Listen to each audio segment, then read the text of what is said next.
Alors, dans cette vidéo, nous allons parler des partenaires, soit des entreprises, oui en général des entreprises, mais ça peut être aussi des partenaires de votre vie à venir.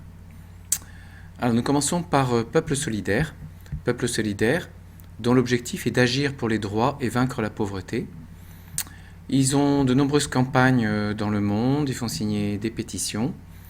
Par exemple, ils se sont mobilisés au Bangladesh sur la question des droits des travailleurs qui travaillent dans de mauvaises conditions avec l'immeuble qui s'était effondré. Ils se sont mobilisés contre les accaparements de terres au Sri Lanka, près de l'Afrique. Ils se sont mobilisés pour la dignité au travail en Afrique, en Asie, Amérique latine, des producteurs de fruits, pour ceux qui fabriquent les vêtements, les jouets, les téléphones et ordinateurs. Et ils se sont mobilisés sur la banane, comme nous allons le voir à présent. Voilà la deuxième association qui s'appelle Le Juste Prix, fruits pour des bananes et des ananas à teneur garantie en dignité. Signez les appels urgents. Donc il y a des campagnes de lettres et d'emails adressées à des entreprises, des gouvernements. Dans les pays producteurs de bananes et d'ananas, la violence à l'égard des organisations syndicales, l'expulsion de petits producteurs et la violation des droits humains font partie du quotidien. La campagne Le Juste Fruit reçoit de nombreuses demandes d'appels urgents de la part d'organisations partenaires demandant notre soutien. Toujours lancée à la demande d'organisations de la société civile des pays du Sud, syndicats, ONG, mouvements populaires, les appels urgents leur apportent une solidarité citoyenne directe et concrète. Et la solidarité, ça marche. Depuis 1981, Peuple Solidaire a lancé plus de 300 appels urgents et dans 7 cas sur 10, votre mobilisation a eu un impact. Exemple, Équateur, répression syndicale, évasion fiscale, la saga continue. Honduras, les femmes s'insurgent. Équateur, un multimillionnaire piétine le droit syndical. Costa Rica, ananas, un fruit exotique mais pas éthique. Guatemala, liberté assassinée. 8 mars, les femmes n'ont pas la banane. Et Costa Rica, répression au pays de l'ananas. Ensuite, Havas, qui est un mouvement mondial qui a une très très grande force. Et quand j'entends dire quelquefois en classe qu'on ne peut pas changer le monde, eh bien, grâce à Havas, on peut vraiment changer le monde et ils l'ont fait de nombreuses fois, comme vous allez pouvoir le constater. Donc c'est Havas, avaaz.org.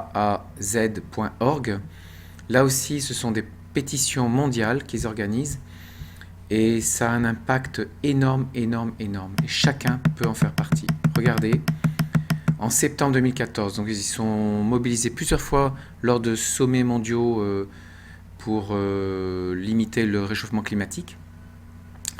Septembre 2014, ils se sont lancés un pari un peu fou, organisé la plus grande marche pour le climat de l'histoire, en faisant descendre des milliers de personnes dans les rues de New York le 21 septembre. 400 000 personnes ont traversé Manhattan, des centaines de milliers d'autres personnes se sont rassemblées dans plus de 2000 autres endroits du globe.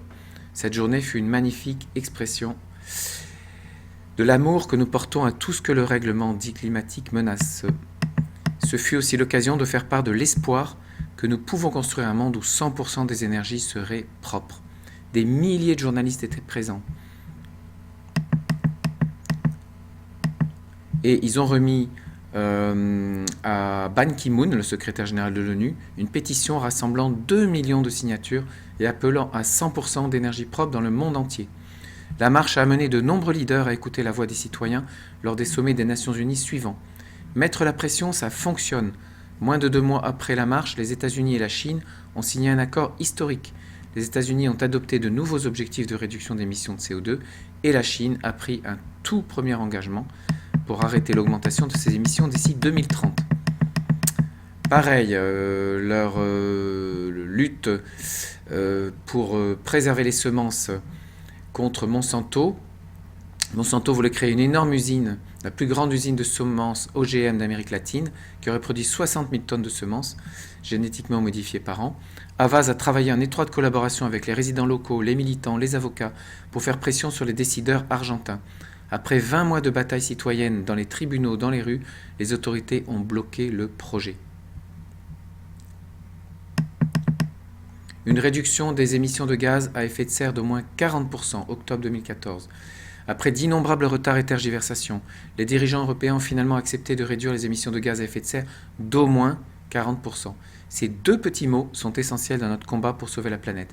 Ils fixent le socle d'un engagement minimum pour un accord ambitieux sur la réduction des émissions lors du sommet sur le climat de Paris en 2015. Avaaz et d'autres organisations ont contribué à cet accord. Nous avons envoyé des dizaines de milliers de messages à nos dirigeants, conduit des sondages d'opinion sur le climat à travers tout le continent, publié en Pologne une affiche détonnante dans un grand quotidien national et coordonné l'appel lancé par 3 économistes, dont Thomas Piketty, dans le Financial Times, et ça a eu un impact réel. Une victoire Maasai. Pendant 20 ans, le gouvernement tanzanien a essayé d'expulser une communauté Maasai de ses terres traditionnelles pour organiser des safaris de luxe à destination des riches rois et princes du Moyen-Orient. Après 2 ans de campagne, leurs terres pourraient être sauvées. Les membres d'Avaaz ont financé des encarts publicitaires percutants dans les journaux locaux s'adressant au gouvernement, ont obtenu la présence de CNN et Al Jazeera sur le terrain pour médiatiser l'histoire et ont soutenu les chefs traditionnels quand ils ont campé à l'extérieur du bureau du Premier ministre pendant 3 semaines, le forçant ainsi à les écouter. En octobre, des rapports laissèrent entendre que le gouvernement pensait revenir sur sa parole.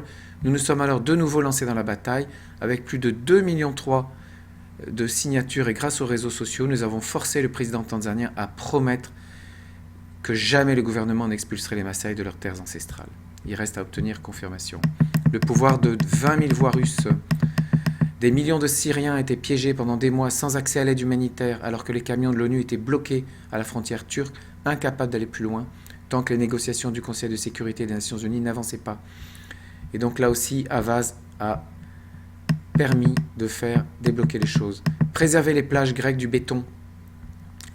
Quelques jours avant les élections européennes, le gouvernement grec a sournoisement tenté de rédiger un projet de loi qui aurait permis aux entreprises privées de bétonner et d'exploiter les magnifiques côtes du pays. En à peine quelques heures, les membres d'Avaaz se sont mobilisés par milliers pour contrer ce projet de loi.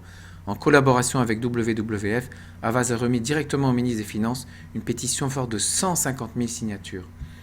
Et du coup, ça a intéressé les médias, et du coup, le gouvernement a fait marche arrière. Les élus italiens, mai 2014, fin de la folie des F-35. Alors que le chômage battait des records en Italie, les membres d'Avaaz ont été outrés d'apprendre que le gouvernement avait prévu de dépenser 14 milliards d'euros pour des avions de chasse F-35. Près d'1 demi-million d'Italiens se sont mobilisés pour ce qui allait devenir la plus grande campagne d'Avaaz en Italie à ce jour. Ils ont refusé que les élus dépensent le peu d'argent des contribuables pour de nouveaux avions de combat. Ils ont participé à un sit-in pour protester contre ces dépenses. Plus de 472 000 signatures ont été remises directement aux députés, membres de la Commission de la Défense, avec une large couverture médiatique nationale. Apporter la lumière dans les ténèbres du vote secret. Donc, mettre fin à la pratique douteuse du vote secret à la fois au Brésil et en Italie. Dans tout le Brésil, les membres d'Avaaz ont fait en sorte que les sénateurs soient inondés d'appels les pressant de mettre fin au scrutin secret. Ensemble, nous avons obtenu une première victoire à l'Assemblée puis au Sénat. Donc, vous voyez, c'est vraiment super Avaaz, c'est très très efficace. Et ils ont de nombreuses victoires à leur actif. Le CRID, Centre de recherche et d'information pour le développement. Le CRID et la solidarité internationale. Alors là aussi, ça a été créé en 1976 par 8 associations de solidarité internationale. Il en compte aujourd'hui une 50aine, réunies autour d'une vision partagée de la solidarité internationale, reposant sur le partenariat et l'éducation au développement. Donc voilà, il y a eu de nombreuses actions dans le monde. Ensuite, Artisans du Monde, ça c'est assez connu, parce qu'ils ont des boutiques un peu partout en France et évidemment dans le monde. Réseau de distribution associatif et militant, Artisans du Monde défend depuis 1974, donc ça fait déjà 50 ans quasiment, une vision engagée du commerce équitable. Vendre, informer, sensibiliser, faire pression. Le commerce équitable, c'est quoi ? C'est un partenariat commercial fondé sur le dialogue, la transparence et le respect, dont l'objectif est de parvenir à une plus grande équité dans le commerce mondial. Il contribue au développement durable en offrant de meilleures conditions commerciales, donc des prix meilleurs, plus élevés, et en garantissant les droits des producteurs et des travailleurs marginalisés, tout particulièrement au sud de la planète. Donc on peut devenir bénévole, créer un groupe local, faire des dons en ligne, et acheter les produits artisans du monde. Donc il y en a en vente un peu partout. Ça redonne de la dignité aux producteurs en leur permettant de gagner mieux leur vie, en étant plus dignes et en pouvant envoyer leurs enfants à l'école et les soigner. Ensuite, on a quelque chose qui est très connu, qui est Max Havelaar. Alors en France, vous connaissez peut-être pas trop. C'est quasiment tous les Allemands connaissent Max Havelaar. Max Havelaar, donc, à quoi ça sert? Donc c'est pareil, ça a lancé le commerce équitable et ça a été très connu en particulier pour le café. 80% des Allemands achètent du café Max Havelaar. Alors, bénéfice du mouvement Max Havelaar pour les producteurs, stabilité, prix minimum garanti couvrant les coûts de production et permettant aux producteurs de faire vivre dignement leur famille. Renforcement des organisations. En plus du produit de la vente, Max Havelaar verse une prime de développement permettant aux organisations d'améliorer les services proposés aux producteurs et d'investir pour leur communauté dans des projets économiques, sociaux et environnementaux. Démocratie et non discrimination. On fait en sorte que chaque membre de l'organisation de producteurs puisse participer aux prises de décision. C'est une grande nouveauté dans beaucoup de pays. Respect du droit des travailleurs, salaire décent, droits respectés, liberté syndicale et d'association au sein des exploitations agricoles engagées dans le commerce équitable. Donc, s'unir, vivre et envisager l'avenir, se donner les moyens de progresser, préserver l'environnement et être respecté dans les plantations. Max Havelaar, donc mouvement très répandu et développé. À présent, nous allons voir Pêche et Développement, qui siège à Lorient et qui est une association loi 1901, dont le but est de promouvoir un développement solidaire et durable du secteur de la pêche et de l'aquaculture, en favorisant les partenariats entre hommes et femmes du milieu maritime au nord comme au sud, en initiant des lieux de débat et un réseau d'information sur les politiques des pêches et de l'aquaculture, en facilitant la présence et l'expression des organisations professionnelles partout où se joue leur avenir, en particulier à l'international, en favorisant la mise en œuvre de projets de développement permettant d'améliorer les conditions de vie et de travail du milieu maritime. Donc créé en 1986, lors d'un contact privilégié entre les pêcheurs bretons et les pêcheurs sénégalais, et ils ont créé le collectif d'appui au Comité national des pêcheurs sénégalais pour favoriser les actions entreprises sur le plan local, mettre en valeur le travail des femmes qui travaillent dans le secteur de la commercialisation et la transformation. Donc animation, information, renforcement de la connaissance, ils font du bon boulot également.